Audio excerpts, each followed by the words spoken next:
Yes, people, welcome back to Chelsea Fan TV. Welcome back to another episode of 5 Things We Learned. You guys already know how the show goes. This is the show where we go through all the major talking points of what's starting to become a regular feature. Chelsea victories. Let's go. This time, it was Gent that we decided to batter. It was another game where we got 4 goals. I think it's the 3rd game in a row. And also our 3rd home game in a row. So we can finally put that crappy little stat of, oh, Chelsea haven't won at home yet in the bin. And yeah, great performance from us. I say a great performance. The performance that we expected to have against a team of Gent stature. And all due respect to them, I think they came in with a decent game plan. Just not a very effective game plan. Because they clearly ain't got the quality that you need when you come to Stamford Bridge. But I think we did our thing and we did it well enough and we grew into the game, especially in the second half. Which, by the way, I'm not even going to use it as one of the main points for this show, but I do want to touch on it. We are so much better in second halves nowadays, and this game isn't even just the example of it. That's been the case throughout the season. I think we've conceded about 4 or 5 goals in the first half of games, especially I think it's in the league this season. While in the second half, we only conceded 1 or 2. And we came out, and this time we were much better going forward in the second half than we were in the first half. I thought in the first half, we were the better team, but we were a little bit disjointed in the final third. Like, when it came to the likes of João Felix, not really great. And Kunku, I didn't see him for long periods within the first half.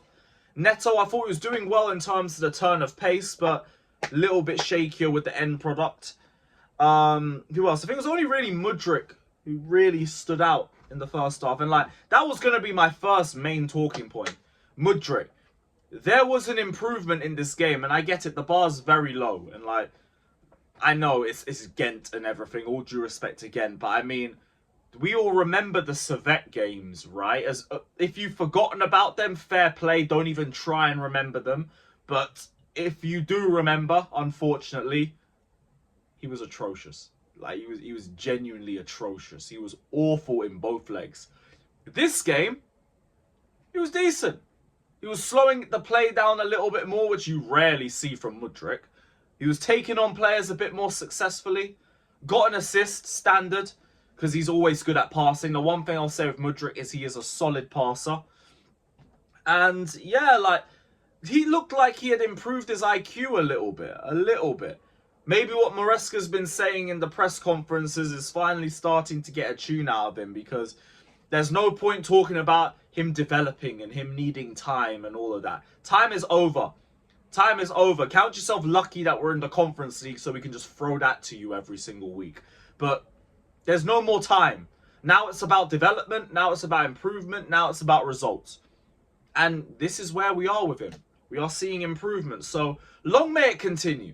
Long may it continue. It's very easy to criticize Mudryk. We've got to give him the praise when it's due. But it was a good cross to Renato Veiga for the first goal. And that segues me perfectly into the second point. Renato Veiga. What a signing. All I need is to see him replicate these performances in the Premier League. And we've got a gem. Because this guy looks like he can do anything. He's dominant in the air. Defensively, he's good. He's smart in terms of where he needs to be in transition. His passing is nuts. His passing is actually ridiculous. And all I need to see is him replicate that in the Prem. Because he's only had 1 start against, Bournemouth. He wasn't good in the first half. Grew into the game, though. Which says a lot about his mentality and his character as well. I just need to see him do that in the Prem. But in terms of the Conference League, this guy is going to be one of our most important players in this tournament. And I'm glad, because this is the perfect opportunity for him to build a rapport with the fan base. And he's already doing that. We saw him jumping into the crowd at Bournemouth away. We saw him wheeling off towards the away fans in the game yesterday. And all he needs is the performances on top. So big up to him, and I hope he keeps performing. We went into half-time, I think, 1-0 up. There was only one chance from Good Johnson, not Ija, his son. When we go into the second half and we do exactly what we do in the second half where we boss it. Disasi, sensational pass to Pedro Neto for him to get his second goal of the game and his second goal for Chelsea. Then we give away a silly goal off some silly set piece, depending. But it don't mean nothing because it's the Conference League and who gives a damn. Veiga then finds Nkunku, so he gets himself an assist too. And then a João Felix pass to Nkunku was blocked and it found its way into Dewsbury-Hall, who got himself his first goal for the club. And I couldn't be happier for him because Dewsbury-Hall is such a scapegoat. The way he was being spoken about in the first half, when he weren't even doing too much wrong. Like, he had good work rate. He was keeping things ticking on the ball. He wasn't losing the ball as much as he did in the cfctvyt second leg, for example. And people were still ripping him. People need to get over the fact that he is the Gallagher replacement because it's done now. Get over it and move on. Gallagher's not even worth you lot crying that much about. He was never all of that. Whatever you do at Atletico is whatever you do. More power to you. Proper Chelsea. I don't care that we got rid of him. It is what it is. But this whole Dewsbury-Hall hate is ridiculous.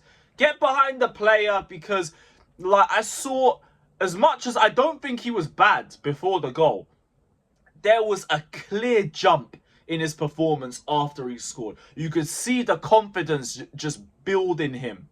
And like he was being a lot more risky with his decisions and they were a lot more effective as well.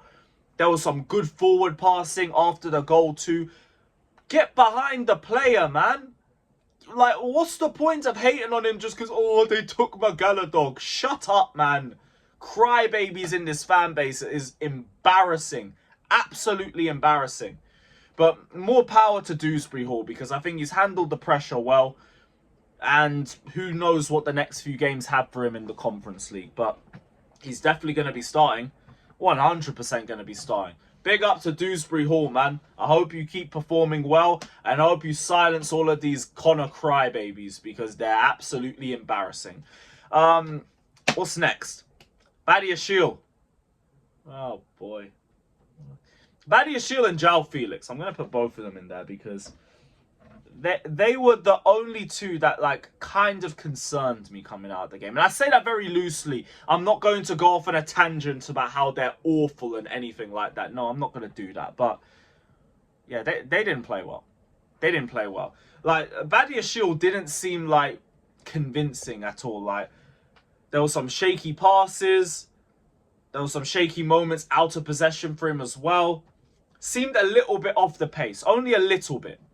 So I don't want to say too much more about it. I just want to leave it there. But, like, he looked a little bit worrying. He looked a little bit worried. And even with that in mind, there were some good passes from him too. So I want to give him credit for that as well. João Felix. Yeah. João Felix. Like, there was a lot of frustrating moments with him. A lot of frustrating moments. And he did have parts to play in both the second and the third goal. So, again, it's not all too bad with him. But it was still a little bit of, like, the decision-making was poor at times. The weight of passing was poor at times. And I remember what João Felix was like the first time he was at Chelsea. He usually got them a little bit better. Like, his biggest problem was just constantly hitting the post all the time. But that performance today, like, no. For what I expect a lot more from João Felix than performances like that. And I do think he will get better. I don't really know what the issue is with him right now, but like it did seem like a very frustrating evening for him specifically out of all of the forwards. You'll have more time, you'll have more opportunities. No reason to really get annoyed about it, but yeah, just an observation. Just an observation. Final point. Win the cup. Win the Conference League. I didn't even clock Lens on even in the competition. I think Real Betis lost their game. It's only Fiorentina that we really need to look at. Did Fiorentina win their game? Did they win their game?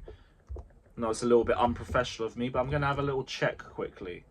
Yeah, they won 2-0. They beat the New Saints. What the hell is the New Saints? What the hell is that? The Welsh League. Fair enough. Fair enough. So, we got to keep an eye out for them, at least. Have they got any danger, man? Moise Keane. I don't know anyone else in that team. Albert Goodmanson. Yeah, I recognize that name. Yeah, that's about it. That's about it. Yeah. Oh, David De Gea. He didn't even start. Yeah, how was he not even starting for Fiorentina? That's crazy. Right. Yeah, that's the end of the show anyway. Big up to everyone that's locked in. Hit the like button, subscribe, all of that crap. Bun Pochettino. I didn't get a chance to say that this stream, so bun Poch and bun everyone who stood by him. And yeah, up the Chelsea. Up the Chelsea.